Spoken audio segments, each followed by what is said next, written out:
Hello and I welcome you all on keystone classes. तो जैसा कि हमने परसेंटेज के शुरू के 10 क्वेश्चन कर लिए थे आउट ऑफ 40, तो हम आज 11 से लेके 20 तक के क्वेश्चंस को देखेंगे।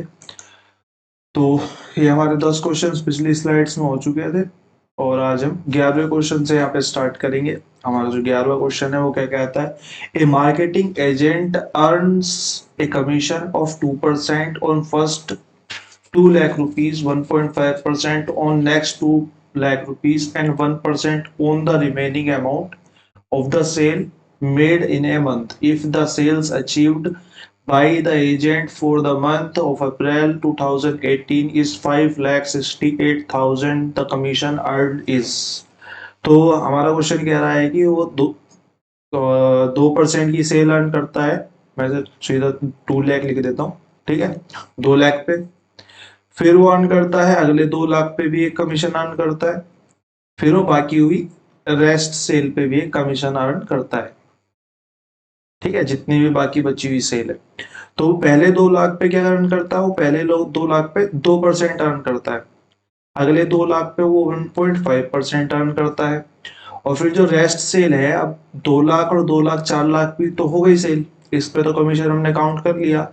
अब इसमें से बचा कितना, 4 लाख, अगर मैं 5,68,000 में से माइनस करूंगा तो मेरे पास बचेगा 1,68,000 रुपये, ठीक है। 1,68,000 रुपये पे वो कितनी अर्न कर रहा है, वो 1% अर्न कर रहा है।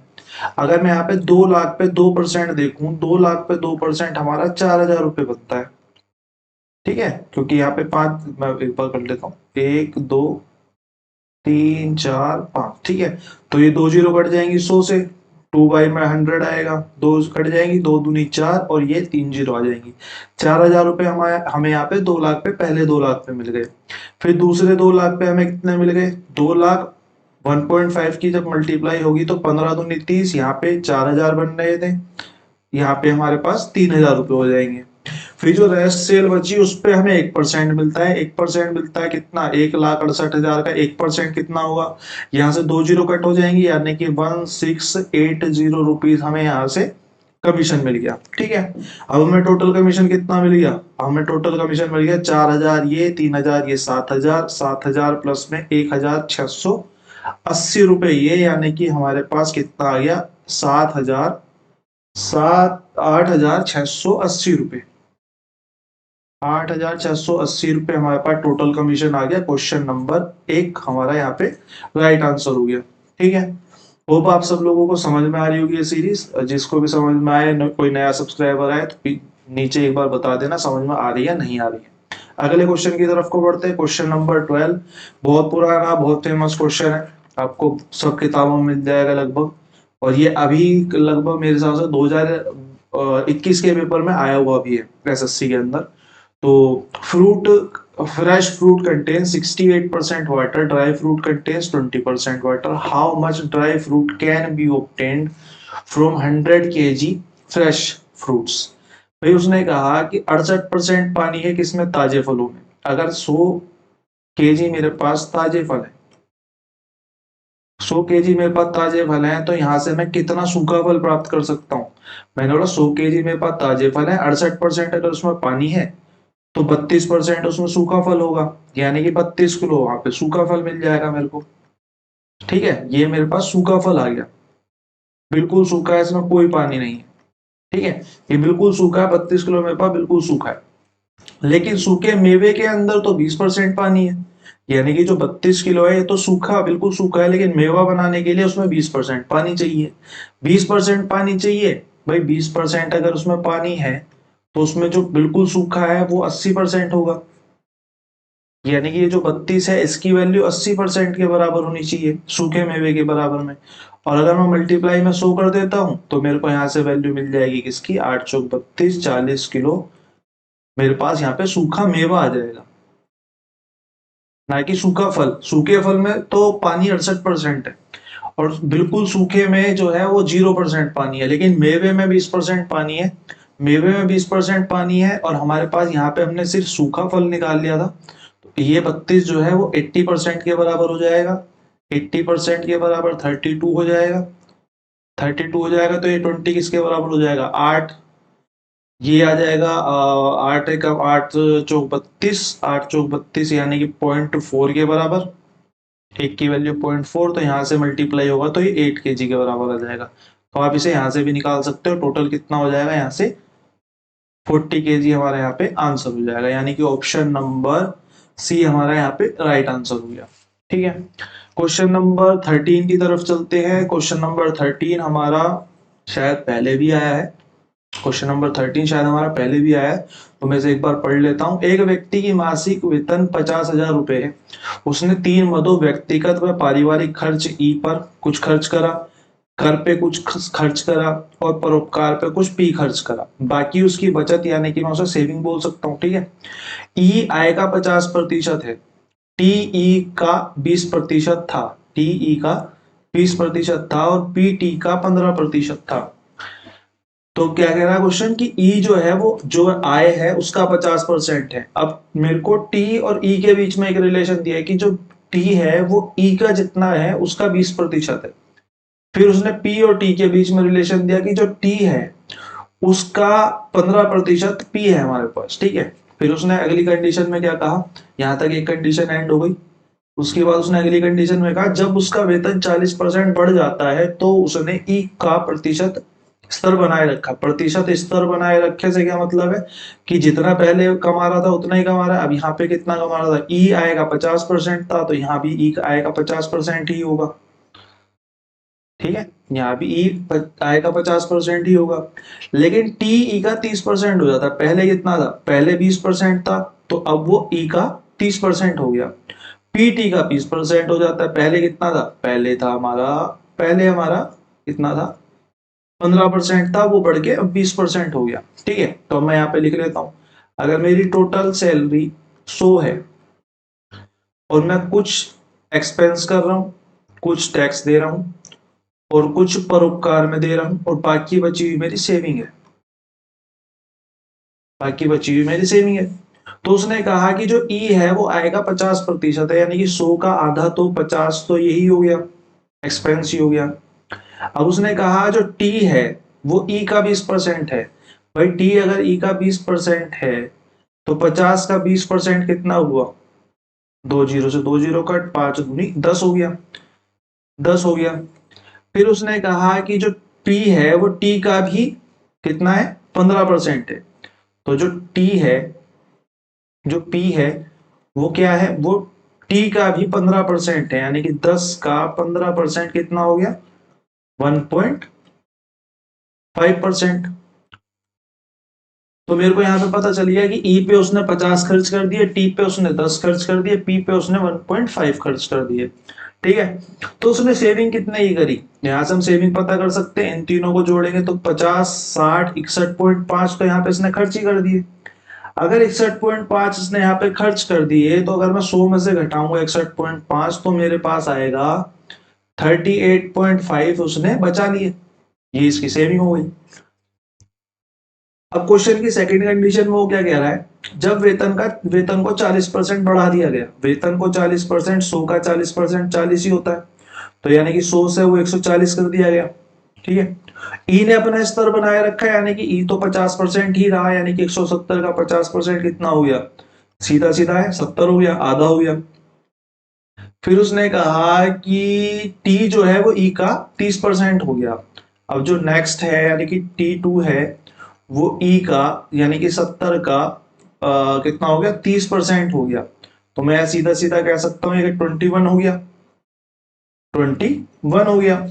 उसके बाद उसने कहा कि जो P2 है, ये जो आपका परोपकार में जो पैसा जा रहा है, P2 जो है वो टी का वो टी का अब 20% हो जाता है। टी कितना है मेरा, 21 है यहाँ के हिसाब से, यहाँ के हिसाब से टी 21 है। इसका कितना हो जाता है, 20% हो जाता है, 20/100, यानी कि 1/5। 5 से यहाँ पे डिवाइड करूंगा, 5 चौक 20 और 5 दूनी 10, 4.2 हो जाता है, 4.2 हो जाता है।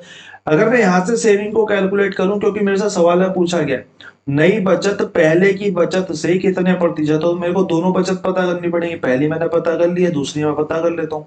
7, 8, 9, 94 और 95.2 तो मेरी यहाँ पे खर्च ही हो गए 95.2 मेरे यहाँ पे खर्च हो गए, तो बचे कितने 140 में से जब मैं 95.2 घटाऊंगा तो 44.8 मेरे यहाँ पे बच जाएंगे।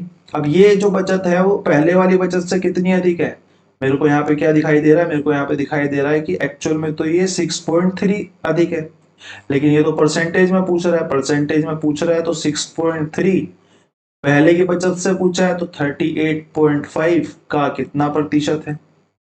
ठीक है, पॉइंट से पॉइंट काट लेते हैं, 7 नीम 63, 7 पंजे 35, 7 पंजे 35, ठीक है, 5 से 11 और 5 से 20, 180/11। अब जिससे कट जाए उससे काट दो, 180/11 कितने पे जाएगा, 11 एकम 11, कितना बच गया 7 बच गया, तो 11 छींक 66। अब ये जो लेस वाले हैं तो खत्म ही हो गए, ये वाला ऑप्शन खत्म, ये वाला ऑप्शन खत्म, तो 16 के आसपास एक ही हमारा ऑप्शन बचता है, वो बचता है ए। तो 16.4 मोर हमारा यहाँ पे आंसर हो जाएगा, 16.4 अधिक हमारा यहाँ पे क्वेश्चन का आंसर हो जाएगा। आपको नहीं समझ में आया, एक बार मैंने बहुत अच्छे तरीके से समझा दिया, एक बार और देखेंगे आपको समझ में आ जाएगा, वरना आप कमेंट सेक्शन में एक बार मैसेज डाल दीजिए, मैं आपका क्वेरी को देख लूंगा। क्वेश्चन नंबर 13, क्वेश्चन नंबर 14 की तरफ को चलते हैं। क्वेश्चन नंबर 14 क्या कह रहा है, when the price of sugar is increased by 128%। पिछली क्लास का पहला क्वेश्चन भी बिल्कुल लगभग लगभग सेम था, वहां पे परसेंटेज में पूछा था, यहाँ पे केजीज में पूछा है बस, ठीक है। When the price of sugar increased by 28%, a family reduced its consumption per month such that the expenditure on sugar was only 12% more than the earlier month. If the family consumed 18.4 kg sugar per month earlier, then what is its new consumption of sugar per month? ठीक है, हिंदी में पढ़ लेते हैं। जब चीनी के कीमत में 28% की वृद्धि की जाती है तो एक परिवार प्रति माह अपनी खपत कम कर देता है। खपत पहले कुछ थी, अब उसमें कुछ कम कर दी, ताकि चीनी का खर्चा पहले की तुलना में सिर्फ कितना बढ़े, 12% बढ़े। परिवार ने पहले प्रति माह 18.4 किलोग्राम चीनी उपभोग करी होगी, तो अब कुछ कम कर रहा होगा। तो प्रति माह नई चीनी की खपत बताइए, खपत पूछी है, हमने पहले भी इस क्वेश्चन को डील करा है, तो हमें पता है कि जो एक्सपेंडिचर होता है, जो खपत होती है, सॉरी खपत होती खर्च होता है, वो डिपेंड करता है किस पे, एक्सपेंडिचर हमारा डिपेंड करता है किस पे, प्राइस और मल्टीप्लाई में एक्सपेंडिचर पे, यानी कि मूल्य मल्टीप्लाइड बाई किस पे, एक्सपेंडिचर पे, एक्सपेंडिचर यानी कि खपत पे। तो हमारा मूल्य मल्टीप्लाई में खपत पे डिपेंड करता है। अगर हमारा मूल्य मल्टीप्लाई पर खपत पे डिपेंड करता है, तो मैं ये कह सकता हूँ कि प्राइस एक्सपेंडिचर जो बन रहे हैं, प्राइस और एक्सपेंडिचर जो बन रहे हैं, सॉरी ये कंजम्पशन होता है ना, खपत कंजम्पशन, प्राइस और कंजम्पशन जो है वो मल्टीप्लाई करके एक्सपेंडिचर बनाएंगे। अब उसने कहा कि चीनी की कीमत 100 से 128 हो गई, मैंने इसको ले लिया ये अनुपात में, ठीक है। उसके बाद हमने दूसरी चीज बोली कि इसमें क्या, कि जो परिवार है वो अब खर्च कर रहा है, पहले 100 कर रहा था तो अब 112 कर रहा है, मैंने इसको रेशो में ले लिया। अब मैंने पिछले सवाल में आपको यहाँ पे पिछली बार जब क्लास हुई थी, पहले क्लास के पहले क्वेश्चन में बताया था, 100 को 100/100 रखेंगे, 112 अपोन में 128 रखेंगे, फिर रेशो बना लेंगे। अब मैं इसको आपको डायरेक्ट लिखना सिखा देता हूँ एक बार। तो हम इस 100 की मल्टीप्लाई 112 में करेंगे,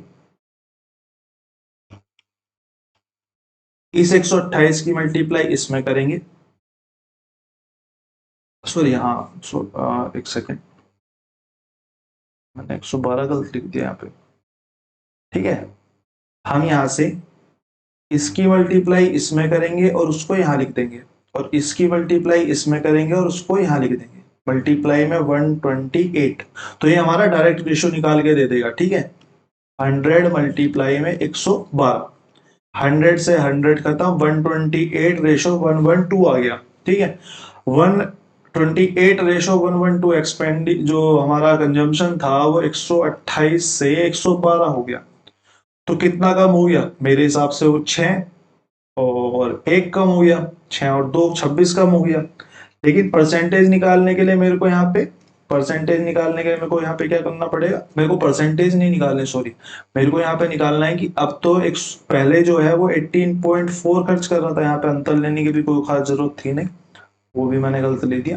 पहले जो है, पहले हमारा एक्सपेंडिचर कंजम्पशन क्या थी, पहले हमारी कंजम्पशन थी 18.4 kg, लेकिन हमारे हिसाब से कितनी थी 128, तो 128 और हमें वैल्यू किसकी निकालनी है, आपके कंजम्पशन की 112 की, तो मल्टीप्लाई बाई 112। यहाँ से हम इनको सबको काट लेते हैं, बटे में 10, 4 से पूरा चला जाएगा, 4 से पूरा चला जाएगा, 4 तिया 12, 4 चौक 16, 4 छीं 24, 4 तिया 12, 4 दूनी 8 और 4 अट्ठे 32, 4 अट्ठे 32, 4 दूनी 8 और 4 अट्ठे 32 और फिर 8 से कट जाएगा 14 दूनी 28, 4 सत्ते 28, 4 दूनी 8 और 2 से ये 23, तो 23 मल्टीप्लाई बाई 7 बट्टे में 10, यानी कि 7 तिया 21 और 7 दूनी 14 और 2 16, 16.1 kg हमारा यहाँ पे आंसर आ जाएगा।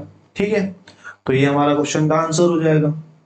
एक बार पुराना तरीका, एक पहले क्वेश्चन, पहली क्लास के पहले क्वेश्चन में आप देख लेना, परसेंटेज बेस्ट पीवाईक्यू सीरीज का पहली जो क्लास है उसका पहला ही क्वेश्चन है, वहां पे मैंने ये चीज एक्सप्लेन कर रखी कैसे आती है, मैंने आपको सीधा लिखना यहाँ पे सिखा दिया इस वाली क्लास में। ठीक है, 15वें क्वेश्चन की तरफ को चलते हैं।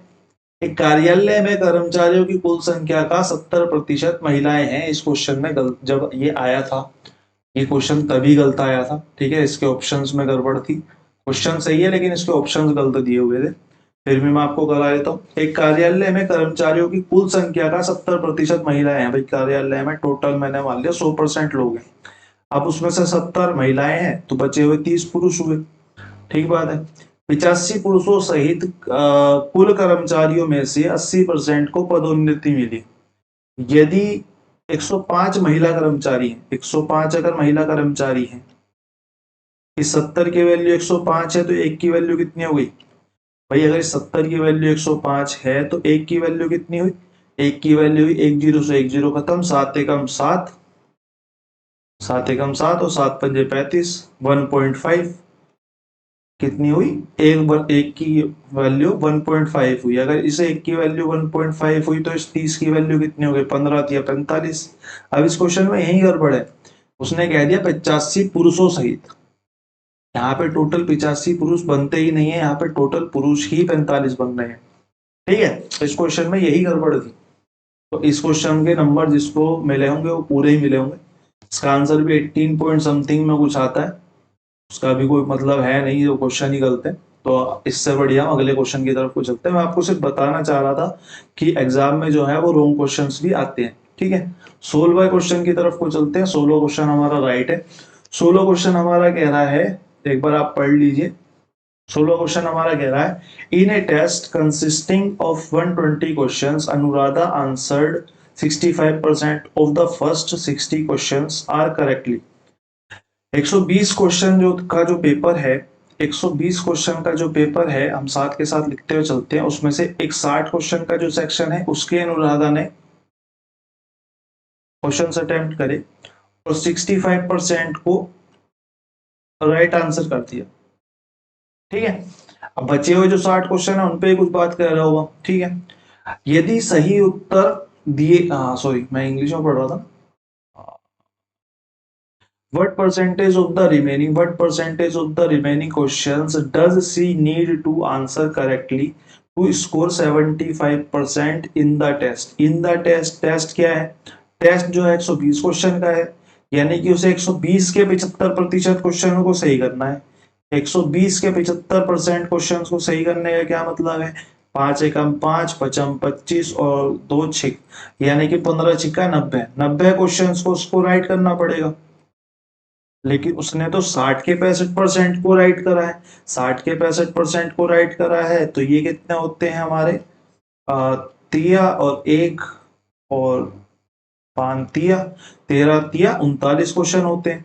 ठीक है, 39 क्वेश्चन वो राइट कर चुकी है, 90 क्वेश्चन उसे टोटल राइट करने हैं 120 में से, तो उसे कितने क्वेश्चन और राइट करने हैं, उसे कितने क्वेश्चन और राइट करने हैं, उसे 51 क्वेश्चन और राइट करने हैं। सही बात है, कह सकते हैं। कह सकते हैं 51 क्वेश्चन और राइट करने हैं। 51 क्वेश्चंस राइट करने हैं, कितने में से? बचे हुए 60 में से। तो इसने यही पूछा है कि शेष प्रश्नों का कितना प्रतिशत उसे सही उत्तर देना होगा। उसे 51 क्वेश्चंस का सही उत्तर देना होगा और शेष में से देना होगा, 60 में से देना होगा। अब हमसे इसने परसेंटेज पूछी है तो हम इसमें मल्टीप्लाई 100 कर देते हैं। 2 पंजे 10 हो जाएगा, 2 तिया 6 हो जाएगा, तो 5 155 बटे में 3, यानी कि हमारा 3 पचम 25, सॉरी 25, 3 7 21, 3 8 24 और 3 पंजे 15, 85% हमारा यहाँ पे आंसर आ जाएगा। ठीक है, तो हमारा ऑप्शन नंबर भी यहाँ पे राइट आंसर हो गया। अब हम चलते हैं क्वेश्चन नंबर 17 की तरफ। क्वेश्चन नंबर 17 हमारा क्या कह रहा है? अच्छा क्वेश्चन है, थोड़ा सा फंसाने वाला क्वेश्चन है। अगर नहीं करा एक बार में तो फंसोगे, अगर बहुत अच्छी प्रैक्टिस है तो निकाल के ले जाओ। ठीक है, तो the population of town B is 300% more than that of town A. एक सेकेंड बाद पानी पी लेता हूँ, प्यास लग रही है।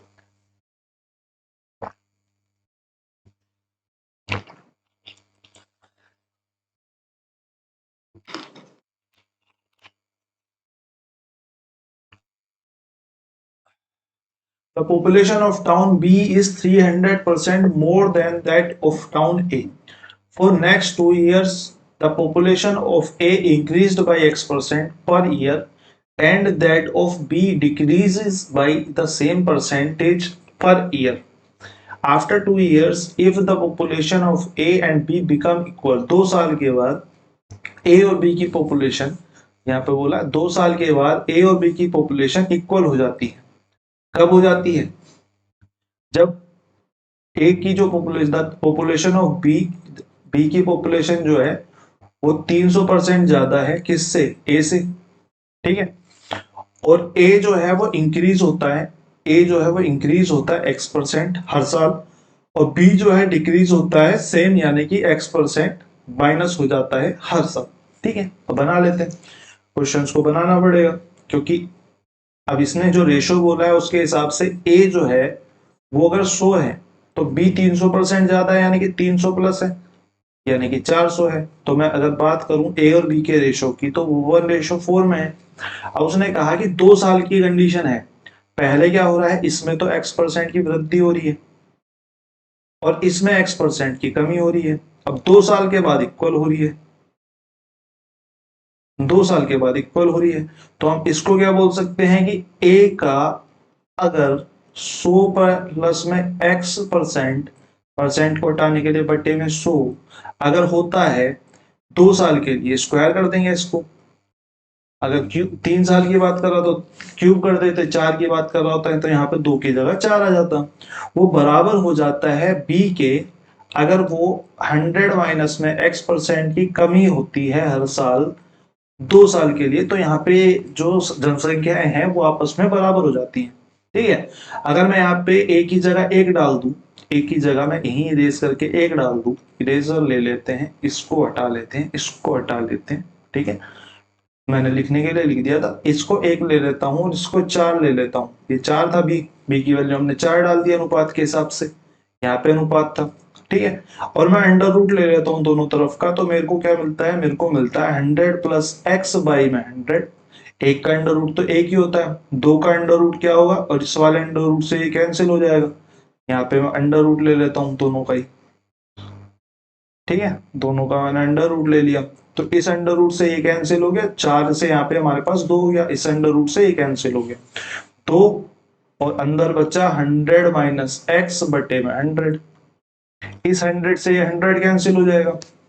ठीक है, तो 100 प्लस एक्स बराबर में ये 2 इधर मल्टीप्लाई होगा तो 200 माइनस में 2x बराबर में 100 प्लस में x के हो जाएगा।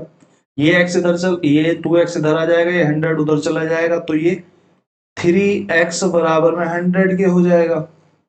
3x बराबर में 100 के हो जाएगा, तो x की वैल्यू कितनी हो जाएगी, 100 बाई में 3। अगर मैं इसको 3 से डिवाइड करूंगा 33 सही 1/3। ठीक है, तो ऑप्शन नंबर डी हमारा यहाँ पे राइट आंसर हो जाएगा। ठीक है, परसेंटेज की बात करता तो भी इतना ही आता। ठीक, और इसके बाद हम चलते हैं अगले क्वेश्चन की तरफ को। अगला क्वेश्चन जो हमारा है वो है हमारा क्वेश्चन नंबर 18। ये भी उसी टाइप के क्वेश्चंस में से एक है, थोड़ा सा और ज्यादा कैलकुलेटिव है बस। इफ डिक्रीजिंग 110 बाई x%, 110 को x% घटाने पर हमें वो सेम रिजल्ट मिलता है जो कि हमें मिलता है 50 को x% बढ़ाने पर, इंक्रीज करने पर। देन x% ऑफ 650, x% 650 का is what percent more than, कितना ज्यादा है किससे, x प्लस 20% ऑफ 180। यानी कि हमें एक इक्वेशन से x को निकालना पड़ेगा और दूसरी में उसको डालना पड़ेगा। हम डाल देते हैं। उसने हमें क्वेश्चन में बोला 110 को x% घटाने पर, 110 को अगर मैं x% घटाता हूं तो मैं ऐसे घटाऊंगा, हमें सेम रिजल्ट मिलता है 50 को x% बढ़ाने पर, 100 प्लस में x करने पर। परसेंटेज हटाने के लिए हम जीरो लिख देंगे, ये परसेंट जो यहाँ पे लगेगा उसकी जगह हमने ये लिख दिया। ए 100 से 100 यहाँ पे कैंसिल आउट हो गया, ये 50 की एक जीरो से ये कैंसिल आउट हो गया, तो ये कितना हो गया 1100 माइनस में 11x बराबर किसके आ गया 500 प्लस 5x के। ये 11x जब उधर चला जाएगा और 500 इधर चला जाएगा तो मेरे को क्या मिलेगा आगे, मेरे को मिलेगा 16x इक्वल में 600 के।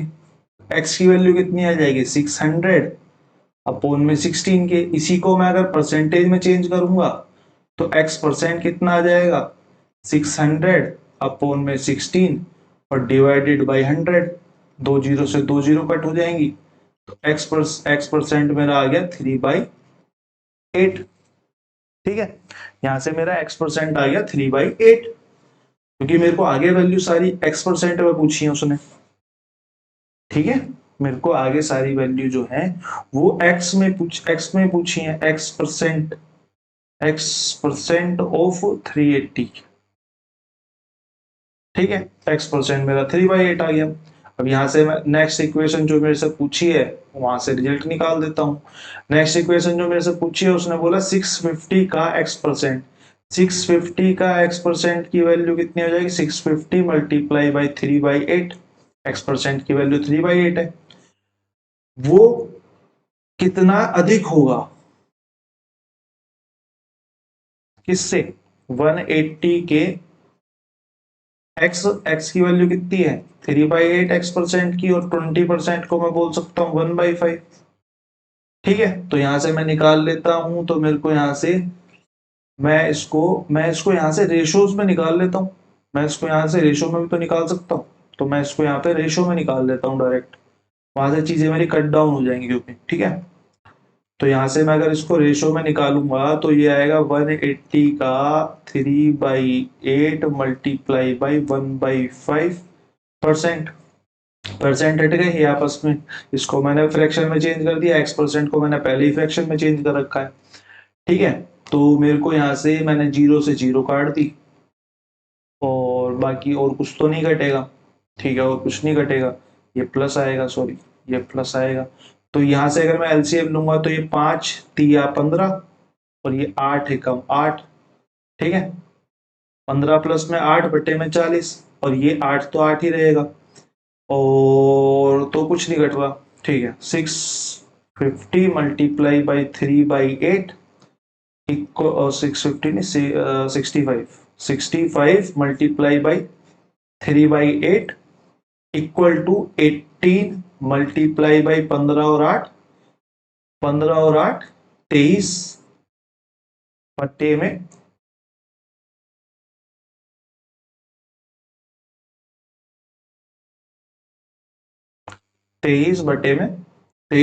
40। 8 से इसको कट कर देते हैं, 8 पंजे 40 और 18 और कुछ कटेगा और कुछ हमारा नहीं कट रहा है, तो ये मल्टीप्लाई हो जाएंगे। तो यहाँ 5 इधर चला जाएगा, 5 या 15 यानी कि 65 multiply by 15 equal to 18 multiply by 23। तो 65 मल्टीप्लाई बाई 15 कितना हो गया 65 मल्टीप्लाई बाई 15, ये 3 से और कट जाएगा, 3 से और कट हो जाएगा। ये रेशोज है। तीन छिंग 18, तीन पंजे 15, तो पचम 25 और 5 छिंग 30, 325 ये आ गया हमारा।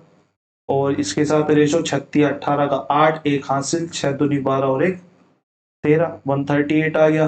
325 138 से कितना अधिक है, इसको निकालने के लिए हम यहाँ पे अंतर लेते हैं। अंतर में हम कैसे लेंगे, 125 तो ये बच गया, 200 में से घटाया, और 125 ये बच गया, और 38 में से हटाया तो हमारे पास 6 4 10 62 ये बच गया, यानी कि 7 6 2 8 187। 187 यहाँ पे इनका अंतर आ गया। 187 325 का 187 138 का कितना प्रतिशत है, 138 का कितना प्रतिशत है। ठीक है, यहां से हम इनको कट डाउन करेंगे, तो कट डाउन करके हमारा यहाँ पे आंसर आ जाएगा लगभग 100 से ज्यादा, लेकिन 13 दूनी 26 और 2 से डिवाइड करेंगे, लेकिन 150 से कम। तो ये 80 वाला ऑप्शन हमारा खत्म हो गया, ये वाला खत्म हो गया, ये वाला ऑप्शन खत्म हो गया। हमारा ऑप्शन नंबर बी यहाँ पे राइट आंसर हो गया। ठीक है, तो 136% हमारा यहाँ पे आंसर हो जाएगा। ठीक है, 18 क्वेश्चन, यानी कि हमारे यहाँ अभी तक 8 क्वेश्चन हो चुके हैं। कोई भी डाउट हो तो आप यहाँ पे लिख सकते हो। तो अगले क्वेश्चन की तरफ को चलते हैं। अगला क्वेश्चन क्या कह रहा है, 19वें क्वेश्चन की तरफ को आते हैं। 19वां क्वेश्चन आपके लिए होमवर्क है। 19वां क्वेश्चन आपके लिए होमवर्क है। जिसका राइट आंसर आ जाए वो एक बार कमेंट सेक्शन में लिख देना कि ये मेरा राइट आंसर है, क्योंकि ये इसी टाइप का क्वेश्चन हम पहले भी कर चुके हैं। उसके बाद हम आते हैं आज के आखिरी क्वेश्चन की तरफ को। The price of an article is increased by 20%। ठीक है, एक वस्तु की कीमत प्रति वर्ष 20% बढ़ जाती है यदि तीसरे और चौथे वर्ष के अंत में कीमत के बीच अंतर 259.20 रुपए है। If the difference between the price at the end of third and fourth year is rupees 259.20, then 40% of the price at the end of second year is। ठीक है, उसने बोला एक वस्तु की कीमत प्रति वर्ष 20% बढ़ जाती है। भाई 20% बढ़ जाती है, मेरे को इसकी वैल्यू पता है, फ्रैक्शन में 1/5 होगी। हर साल बढ़ जाती है, क्या मतलब है, हर साल बढ़ जाती का मतलब ये है कि वो 5 से 6 हो जाती है, 5 से 6 हो जाती है। पहले वैल्यू के साल अगर 5 थी तो दूसरे साल 6 हो जाएगी। अगर मैं ऐसी अनुपात के रेशियोज के प्रोपोर्शन की बात करूं तो इसी प्रोपोर्शन में वो चलता रहता है, जैसे आपने रेशियो प्रोपोर्शन के और क्वेश्चन देखे होंगे। तो अगले साल अगर यहाँ पे 5 थी तो यहाँ पे 6 हो जाती है, ये तीसरे साल की वैल्यू हमारी। ठीक है, और ऐसी अगर हम चौथे साल की बात करें तो अगर यहाँ पे तीसरे साल पे 5 होती वैल्यू तो यहाँ पे 6 हो जाती। ठीक है, अब यहां से मैं क्रॉस करके निकाल सकता हूँ, पचम 25 पंजे 125, तीनों की आपस में मल्टीप्लाई, फिर पचम 25 छिक्का 150, दूसरे साल का आ गया निकल के। फिर 6 छिंग 36 पंजे 180, तीसरे साल का टोटल निकल के आ गया। फिर 6 छिंग 36 छिक्का 216, ये हमारा चौथे साल का निकल के आ गया। यानी कि पहले साल जो 125 था वो दूसरे साल 150 हो जाता है, तीसरे साल वो टोटल 180 हो जाता है, चौथे साल वो टोटल 216 हो जाता है। अब मेरे को क्वेश्चन में क्या दिया हुआ था, यदि तीसरे और चौथे साल के अंत में कीमतों का अंतर, तीसरे और चौथे साल के अंत में कीमतों का अंतर मेरे को 259.20 रुपए दिया है, लेकिन मेरे हिसाब से तो 36 है, मेरे हिसाब से तो 36 है। 36 की वैल्यू मेरे को 259.20 दी है, 259.20 दी है। तो मैं यहां से क्या कर सकता हूं, मैं यहां से किसकी वैल्यू मेरे को निकालनी है, मेरे को वैल्यू निकालनी है सेकेंड ईयर के 40% की। सेकेंड ईयर का 40% कितना होगा, 15 चौका 60 होगा। मेरे को 259.20 वैल्यू दी है किसकी, मेरे 36 की। तो मैं 60 की वैल्यू निकाल देता हूं, मल्टीप्लाई बाई 10, इसको भी हटा दो। ठीक है, 6 छीन 36, 6 से 1 कट हो गया, 6 से इसको काट लो, 6 चौक 24, 1 6 दूनी 12, 36 18 और 6 दूनी 8, यानी कि 430 रुपीज हमारे यहाँ पे दूसरे वर्ष के अंत की 40% कीमत हो जाएगी 432। ऑप्शन नंबर बी हमारा यहाँ पे राइट आंसर हो जाएगा। आज के लिए इतना ही रखते हैं। अगली क्लास में हम देखेंगे 21 से लेके 30 तक के क्वेश्चन। उसके बाद की वीडियो में हम देखेंगे 21 से लेके 40 तक के क्वेश्चन, और उसके बाद आपका परसेंटेज यहाँ पे जितने भी अच्छे क्वेश्चन अभी तक आए हैं टीसीएस के अंडर वो सब कंप्लीट हो जाएंगे। तो आज के लिए बस इतना ही रखते हैं। अगली क्लास में आप लोगों से मुलाकात होगी। इतने आप प्रैक्टिस करते रहिए, सीजीएल आपका ज्यादा दूर है नहीं। मिलते हैं।